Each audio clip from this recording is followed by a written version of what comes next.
will give your enemies a proper send-off, and today I'm going to tell you how to build her best. My name is Juice, and let's get into it. So, what artifacts does this feisty rose need in order to truly blossom?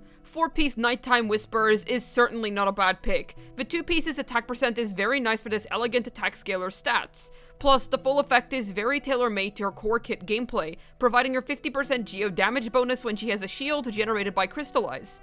You get plenty of valuable stats here, and the best part about this set is that it works in every team because it's not teammate dependent like her next best option.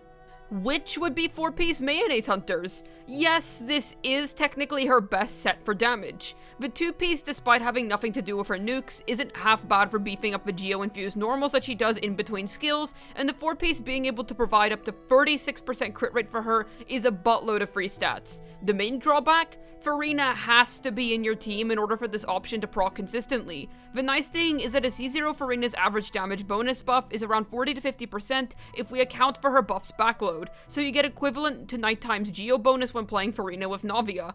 However, if you can land good enough crit stats, like really good crit stats, that's when Nighttime will overtake even Hunters, since all that extra crit rate won't serve to do anything if you have enough already either from Amazing Rolls, Verdict, or Navia C2, but the average player will not have artifacts that are good enough to justify dropping 36% free crit rate over.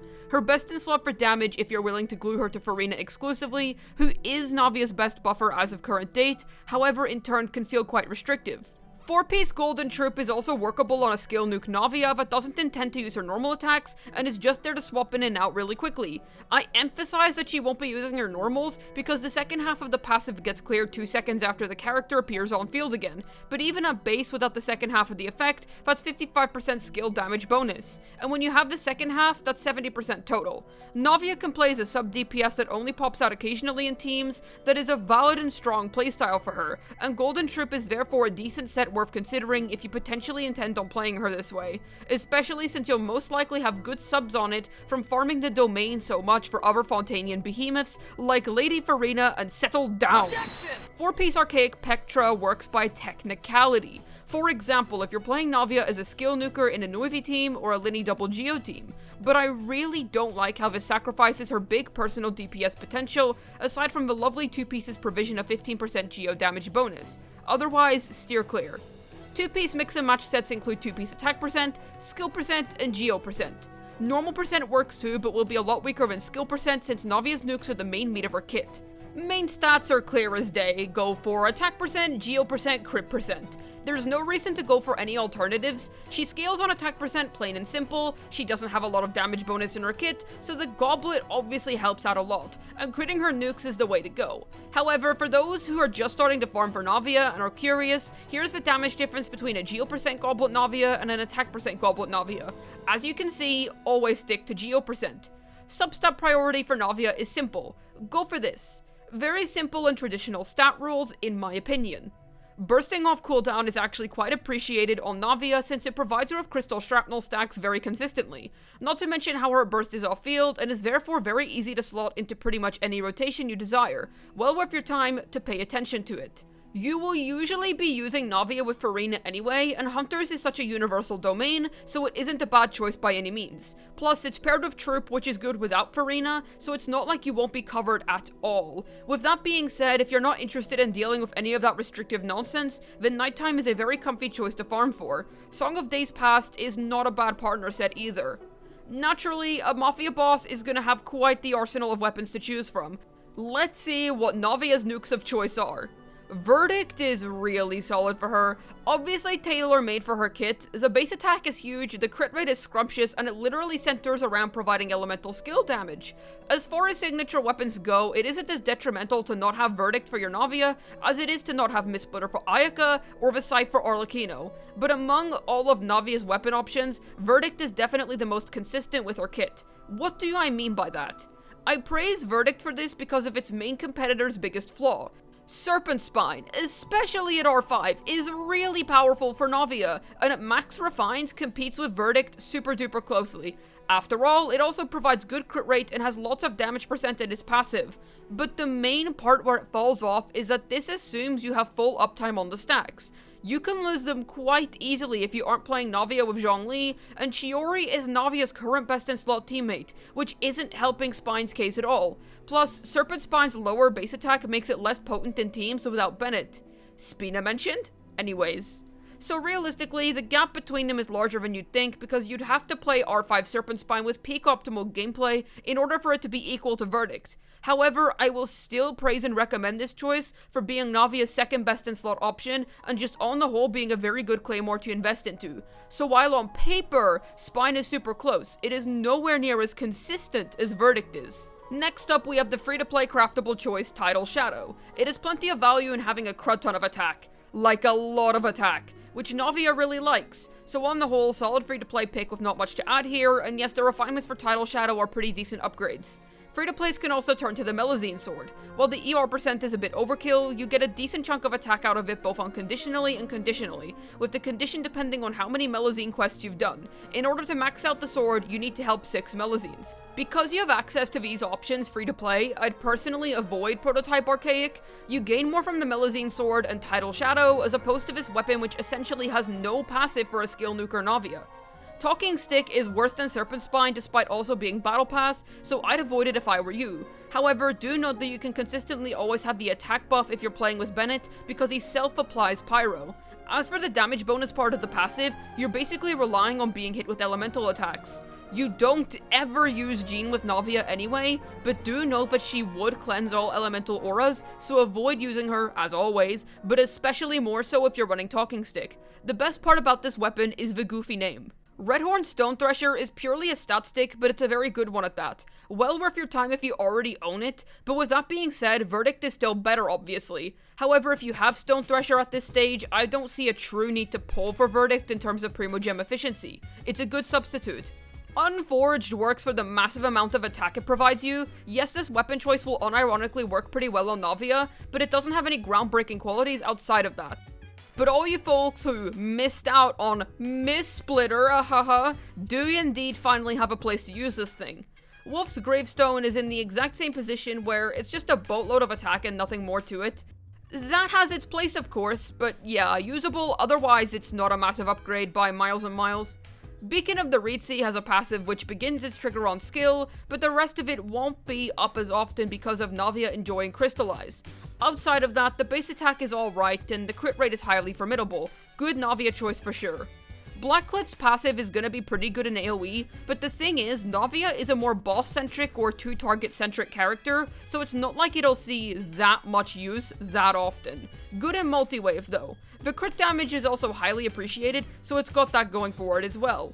Sacrificial can indeed let you pop an absurd amount of Navia skills, but be aware that it's stronger on the whole to just use a damaging weapon and put all your focus into Navia's 2 main skill nukes and follow her usual rotations as opposed to running Sac, so you can blast out a bunch of lower powered nukes like a Madman or a Madwoman in this case.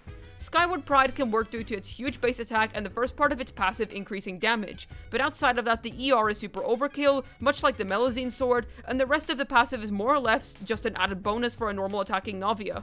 Akuyo Maru will work, but the passive feels a bit meh since Navia's burst is more there to sustain Crystal Shrapnel, as opposed to being a large majority of her damage profile, but I'm mentioning it anyway since it has a hefty attack percent main stat. What I do want to say is that because this weapon is such a rare gacha exclusive, I really don't want to encourage using it on Navia since this weapon series generally tends to have much better users.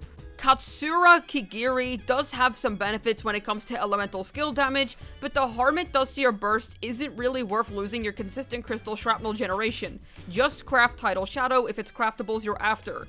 I don't want to neglect Lithic Blade, because if you run a team of Navia, Zhongli, Yelan, and Xianyun, then you can actually max a solid part of its passive out. But if you deviate from this team, then the weapon loses a good chunk of its value. Plus, if you try to weave in Yelan procs in between Navia plunges, you miss out on at least 2 Navia plunges, which is really rough. But note that pairing Navia with Zhongli will mean that you will always have at least 1 stack of his weapon's passive up, and it gets a lot better with refinements. Luxurious Sea Lord has the same problem as Akuyo Maru, where it's just more burst focused and simply doesn't provide much more outside of its attack. What I will also say is that since we're heading into Notlan and Genshin 5.0, we're getting to a stage where early 2.x era players can start to call themselves part of the Fossil family too, since very few newer players will actually own this thing. And for those of you who've never seen this weapon before, well, boo. Fish.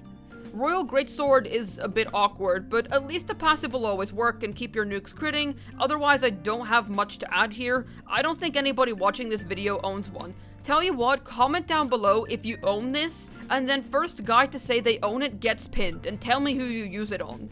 Debate Club works fine if you're a new player. Otherwise, for anybody else, just use one of the craftables or the Melazine sword if you're low on options. We have so many damn claymores in this game, my god, but Navia has a ton of options considering how long this entire section was. So as you can see, you will probably be able to use at least one competent weapon whether you're a free to play, all the way to a low spender, all the way to a dedicated verdict owning Navia simp. Or maybe you're just a guy that likes duking things with maximum firepower, that's cool too. There's quite a few characters that can work in Navia's Mafia, so bear with me here. Her core is quite simple, a partner Geo, a buffer, and then a healer. I'm gonna cover each core, then give example teams at the end. First for her Geo partners. Chiori is going to be her most powerful Geo partner in crime. While there are no constructs in Navia teams, she still results in providing Navia with the most team DPS on the whole, making them a good duo. Her burst nukes are pretty solid too, and on the whole, she provides the most for Navia as a secondary Geo teammate. Her restrictiveness also gets lifted with C1, at which stage Chiori starts to feel especially good within Navia teams. Albedo does what Chiori does, but essentially with lower damage. If you already have Albedo, then don't feel pressured to pull for Chiori as an upgrade. It's a good upgrade, but no necessity. He has essentially got the same function as Chiori with generating crystallized shards off-field, so that Navia may fuel up her nukes. Very decent Navia teammate, and is one of the few really nice uses for this typically outdated Chalk Lord. Not to mention how, with Bennett in the team, that benefits his split scaling burst. I'd say his main flaw, however, is that his construct can be pretty unreliable. Zhongli is one of the more comfortable options, also being able to hold Favonius very comfortably or play as a burst DPS. His pillar when kept close to the enemies can help generate crystallize, he offers some crowd control with his burst, though keep in mind that his burst is usually a DPS loss if he isn't built for damage already, so it's more of a comfort based thing. Zhongli is also great when playing Navia on weapons like Serpent Spine, as his shield prevents Serpent Spine stacks from being lost, even if a hit is registered. You only lose a stack if Navia's HP goes down via an enemy. Also, 20% universal res shred is pretty neat. His main flaw, in my opinion, compared to the other two, is that he offers less personal DPS and his range of geo application is a lot smaller. TDDS Ningguang is also a rare use case for this unit. You can also walk through her Jade screen if you want some geo damage bonus. Otherwise, don't on-field her as she won't be doing any damage, good free-to-play option in any case. Noelle is Navia's most unique partner Geo because Navia plays off-field here so that Noelle can drive on-field and generate crystal shrapnel while healing the whole team. This is especially comfy when playing with Farina in the team, but is also just super ergonomic on the whole and takes such good advantage of everybody's kits. It's also super free-to-play friendly as essentially everybody has access to Noelle assuming you pulled on the beginner's banner. You can build Noelle either as a driver or DPS, and since she keeps her burst even when you swap on and off of her, Navia has an easy time popping on-field to clean up enemies and allowing the mate to finish the job. Fun synergy that I absolutely recommend, especially if you're playing Farina in the team.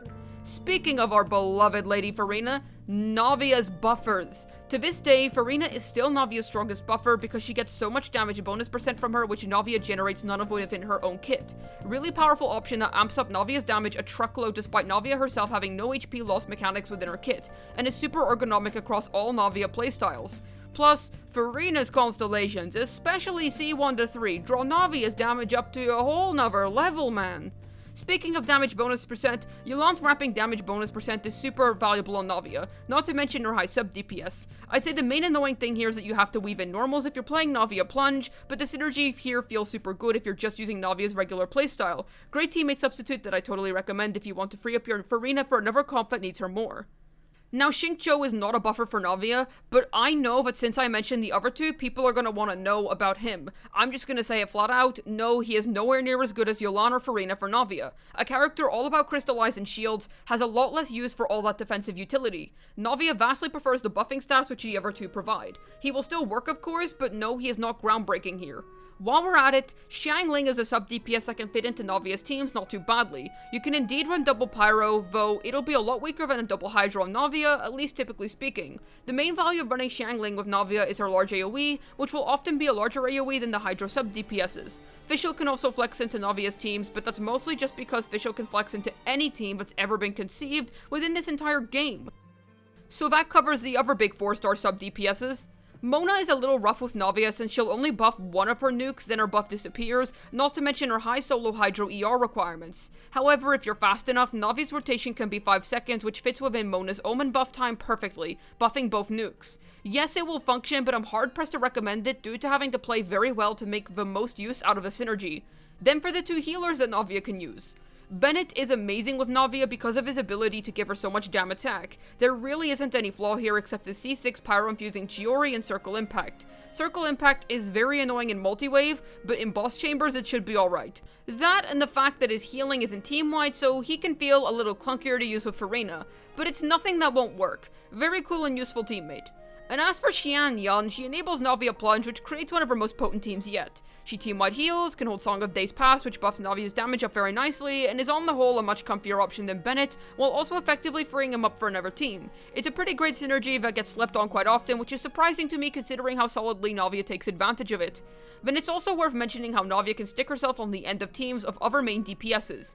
For example, Linny Double Geo, where she pops on field every now and then to unleash 2 large skill nukes after Linny's done his thing. This is nowhere near Linny's best team, but because Linny uses such demanded teammates, this is a great alternative so you can free up a lot of them while still playing a highly competent Pyro team that'll do amazingly within Abyss boss chambers. You can also replace Zhongli with Farina if you're good enough, but note how that's less Crystal Shrapnel for Navia. Worth a spin, don't knock it till you try it. Speaking of spin, Nuivalet. Since bro just nukes anything regardless of team comp, Navia is super easy to tack onto the end, pop off her burst, and then skill nuke every now and again. I'm gonna be completely honest, Navia will work literally anywhere you put her. As long as elemental application is happening, she's such a flexible nuclear bomb it's ridiculous. But the synergies that I mentioned here are simply her best ones. Now for some example teams. Navia, Chiori, Farina, Xian Yan. Navia, Zhongli, Yalan, Bennett. Navia, Albedo, Farina, Bennett. Navia, Ningguang, Yalan, Bennett. Noelle, Farina, Yalan, Navia. Linny, Bennett, Zhongli, Navia. Nuvalet, Farina, Kazuha, Navia. But the general core of Navia, partner Geo, primary buffer, healer with buffing qualities will net you a really solid team on the whole for sure. Now for a quick primer on Navia's combos. Without Xian Yan it's simple. Burst, then you use her supports. Then use her skill, normal attack 2 times. Then dash because you want to cancel her last 2 normals due to her long animations. Do the 2 normal attacks 3 times, then do the whole cycle again, then restart your rotation.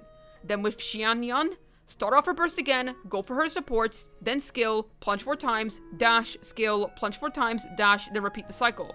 Pretty easy to nail down, right? Time for Mafia training. What's the best way to use this absolute boss of a woman? First, her normals just do 4 physical strikes, nice animations though. Then for her skill, it has both a press and a hold. The press just fires at her gun. Pew! Her hold allows you to aim, which is nice when you need to aim in the right direction so all of her bullets can hit the entire enemy. Plus her hold will suck in nearby crystallized shards. When she fires her skill, it will be stronger depending on how much crystal shrapnel you have. You can see how much you have by looking to Navia's left, assuming that you're facing her back. 3 of the see-through bullets is 3 stacks, and 3 solid golden bullets is 6 stacks. The more crystal shrapnel you have, the more bullets her skill will shoot, and they can shoot up to 11 bullets if you have at least 3 stacks. And if you shoot her skill when you have all her stacks, she deals an extra amount of geo damage scaling off to 100% of the original skill's damage. The other 3 stacks will make her skill deal 15% more damage each, so 45% more damage total, which is why it's so important to stack up her skill. Navia's burst will shoot geo cannonballs onto enemies, and whenever they hit targets, she gains 1 stack of crystal shrapnel once every 2.4 seconds. This is a fixed interval that cannot be improved with talent levels. It really is as simple as that. Then for Ascension passives. Navia's A1 will give her a non-overridable geo infusion for 4 seconds after she uses a nuke, which allows her to regain some crystal shrapnel in between nukes. Not to mention how any of her normal based attacks will get a damage dealt increase of 40%. Neat. And her A4 will give her up to 40% attack, as for every 1 Pyro, Hydro, Electro, and Cryo teammate in her teams, she gains 20% attack. This truly solidifies her as Geo's biggest rule breaker, and in all of her best in slot teams, you'll usually be filling this out naturally anyways. As for talent priorities, simple. All her abilities are worth leveling, but I think it's pretty clear that her skill is the main meat of Navia's kit. Scrumptious and high damaging, definitely level it first. Navia's burst is honestly more about the utility as opposed to the damage, so while you should still level it last. Her normals are solid and worth the level, especially if you're going to be plunging with Navia, otherwise for an off-field skill nuker Navia, the priority of them goes down quite a bit. Vespina di Rosula needs funds, so let's talk Constellations. This is Dies of Mid, honestly. Navia doesn't really have ER issues to begin with, but sure, it's nice quality of life if you're low on ER stats. This C2, while nowhere near as good as other Fontanian C2s such as Verena, Nuivi's, or Arla's C2s, it's still pretty good for Navia herself. Free crit rate for days, good for Navia, but nothing necessary. Leveling her skill by +3 is obviously very welcome, nice that they made this more accessible down at C3. Honestly, a res reduction is pretty good. This feels a bit underwhelming for a C4, but considering how bad C4s usually tend to be, I'm gonna say this one's not half bad. Don't get it on its own though, it's more something to get on the way to C6, however kind of insane that this is half of Jean C4. Why didn't they just give us the full 40% the same way they did with Jean and her Animo res shred? Weird. +3 to your burst is very welcome, but it won't be that big of a damage increase on the whole. Alright con, obviously don't pick this up without getting C6. Very good C6 for Navia. It's a massive damage increase to the Geo woman herself, and fits very nicely with her playstyle. The only thing I dislike about this C6 is that for a C6, it's kinda mediocre compared to other Fontaine C6s. Take a shot every time I said C6, like Verena's or Arlecchino's or even Nouvellette's. Not really the C6 that I'd recommend to all my whales out there that are thinking of who to C6 next, only really a C6 reserved for the highest of all Navia simps. Even with that being said, one skill shot will still one-shot 70% of enemies in the game, even if the Abyss isn't favoring her, and if you add her second skill, the only thing surviving that in her normals afterwards is something like the Hydrotulpa, which wouldn't even have that much HP left afterwards. A C6 is a C6 at the end of the day, and it's a very good C6. Navia's high investment is just okay, honestly, which is disappointing for a DPS. She has such a good C0 kit, but it's a shame that outside of Verdict, she doesn't have any crazy increases teammates-wise. Go for Verdict, then Farina C1 to 3, then Shiori C1, then C2 Xianyun, then C2 Navia. C6 if you're interested. You can also consider Yolan's cons, but those are more for Yolan herself as opposed to buffing Navia. Navia to this day is still a very powerful Geo DPS that has stood the test of time, and has successfully survived the insane Fontaine era, where every DPS felt better than the last. She's gained a really decent new synergy about every other patch, and with her flexible nature, I believe that her shelf life is going to result in her being good for at least another 6 months minimum before she gets power crept. Keyword there is minimum. Still the best Geo in the game in my opinion, a little underrated by the wider community in my eyes, and is more than certainly still worth your time. Hopefully this video was able to get your Navia nuking her enemies into the afterlife. This has been Juice, signing out, and how does she afford to pay an entire mafia, yet she still lives in a dirty boat? Huh?